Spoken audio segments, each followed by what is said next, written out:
지금 이 코로나 이러한 초유의 사태를 경험하는 거죠. 대부분이 그걸 경험하면서 일상이 얼마나 소중한가 그런 걸 좀 깨닫고 있는 거죠.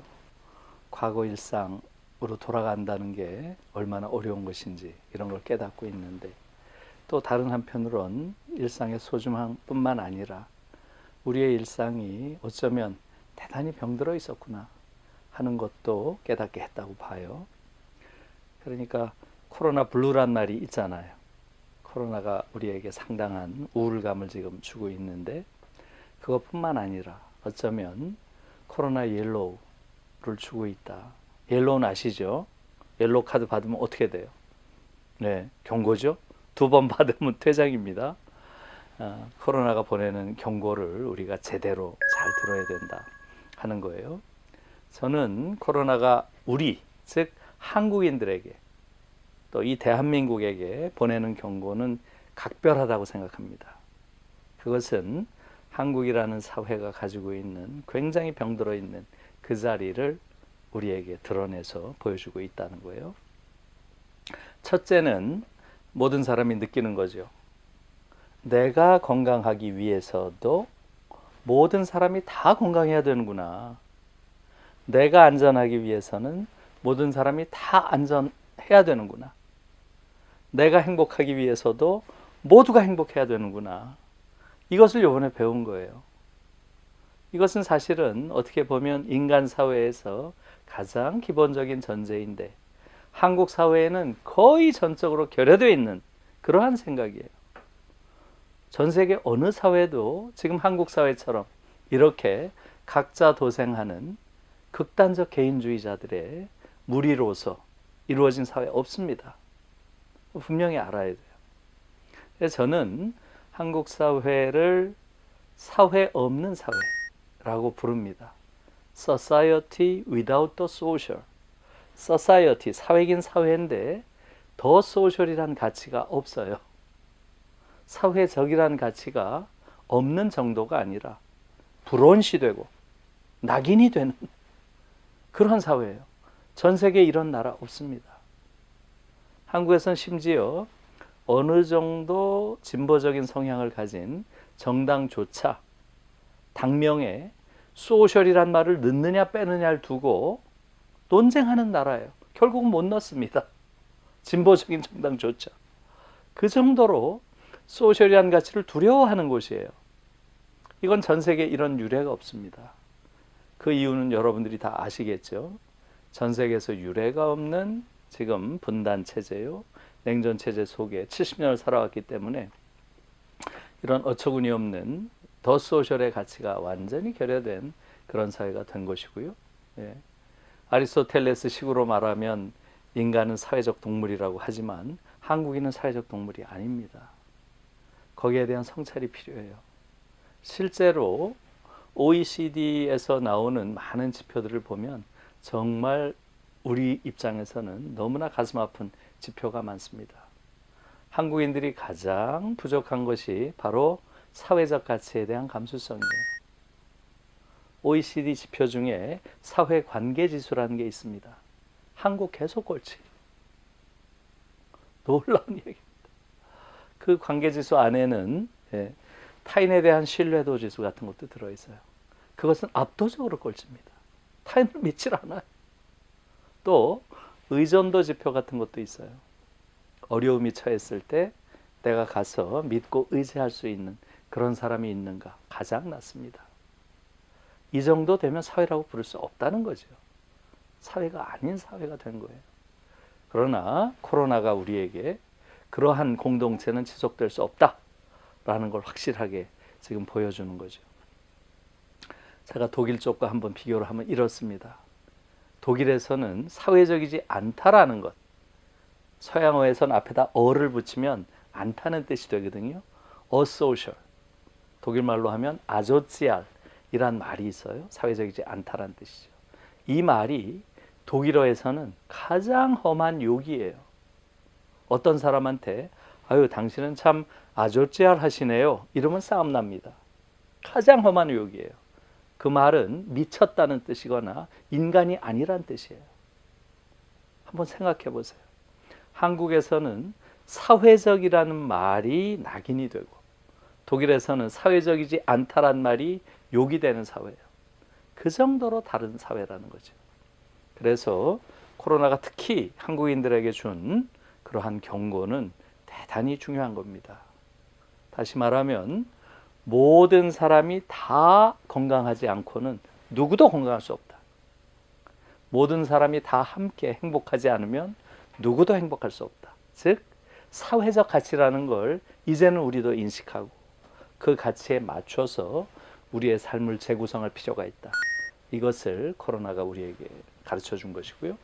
두 번째는 어떻게 보면 더 중요할 수도 있어요. 제가 사회 없는 사회라고 했죠.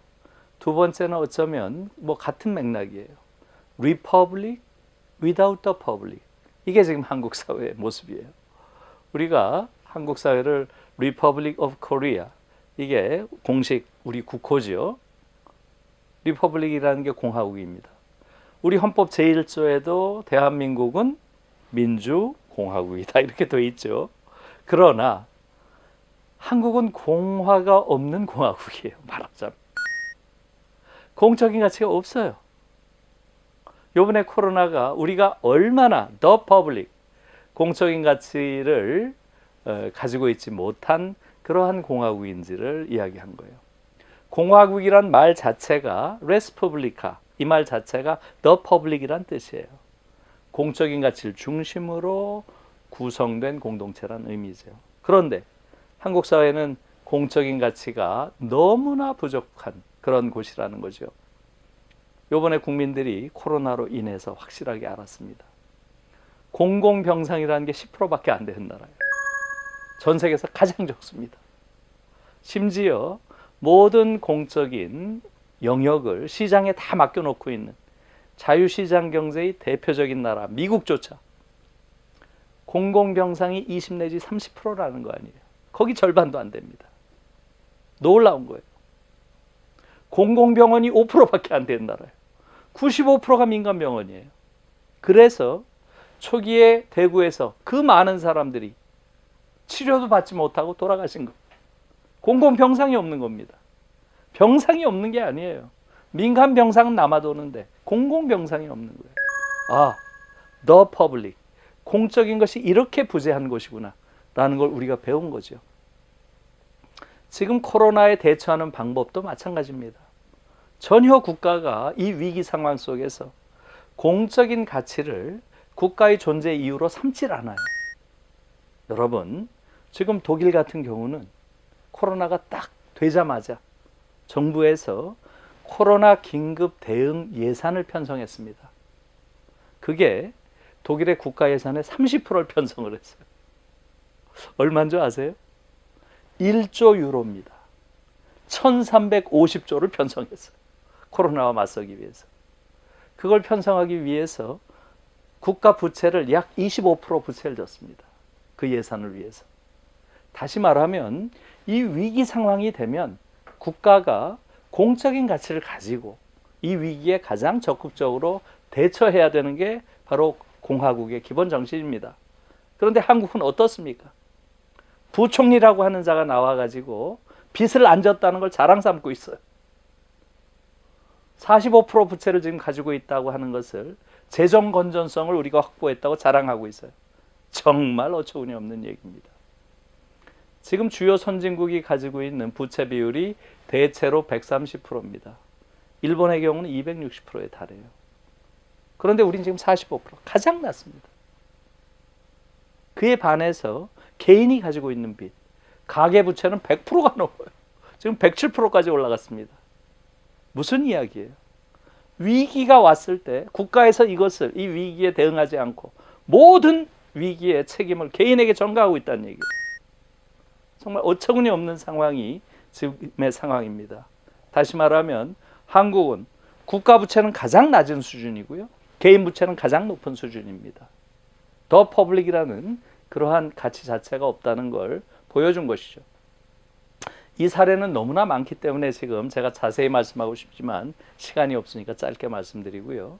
이것은 단순히 코로나 대응이나 아까 말씀드린 공공병원에만 그치는 것이 아니고요. 한국 사회 전체 영역에 국가의 존재가 없습니다. 교육을 한번 보세요. 고등교육의 87%가 사립대학입니다. 전 세계에서 고등교육에서 사립대학 비율이 가장 높은 나라입니다. 유럽의 대부분의 대학은 90% 이상이 국립대학입니다. 독일은 심지어 96%가 국립대학입니다. 우린 국립대학이 13%밖에 되질 않아요.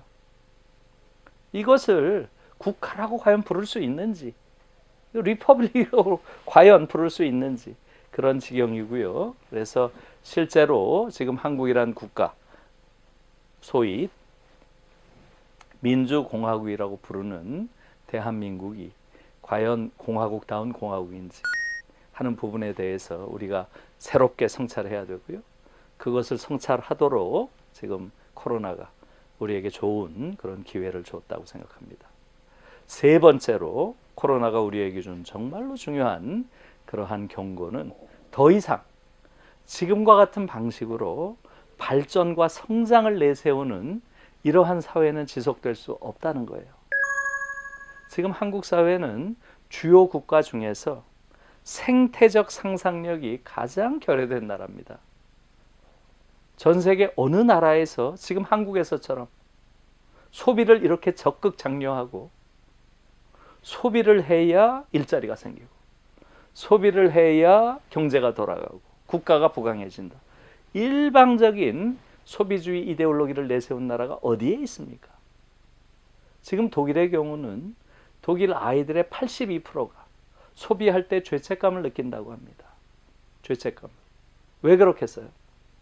모든 소비라고 하는 것은 지금의 내 욕망을 충족시키기 위해서 미래 생명이 살아갈 이 지구를 훼손하는 행위라고 생각하는 거예요.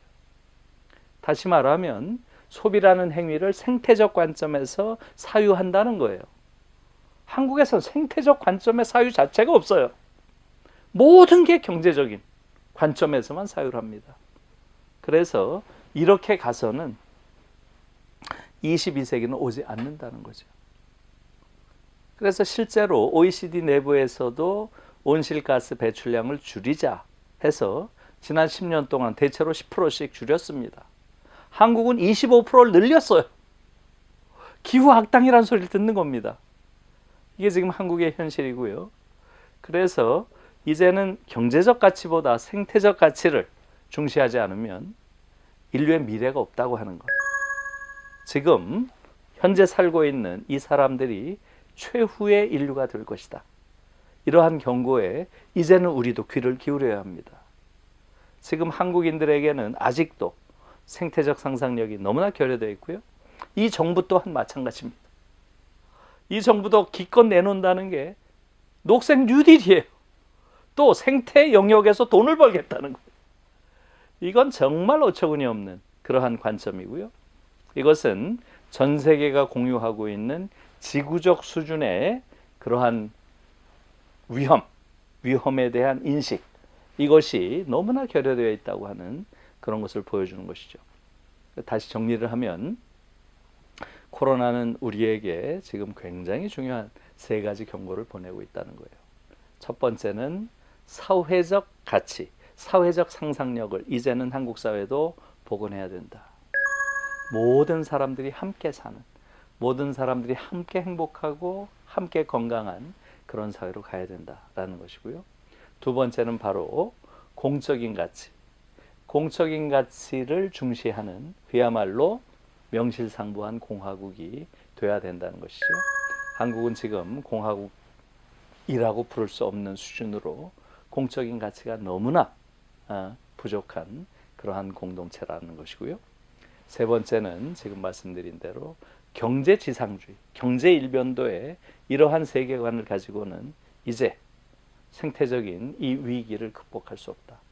이제는 생태적인 상상력, 또 생태적 가치가 사회에서 굉장히 중심된 이러한 가치가 돼야 된다.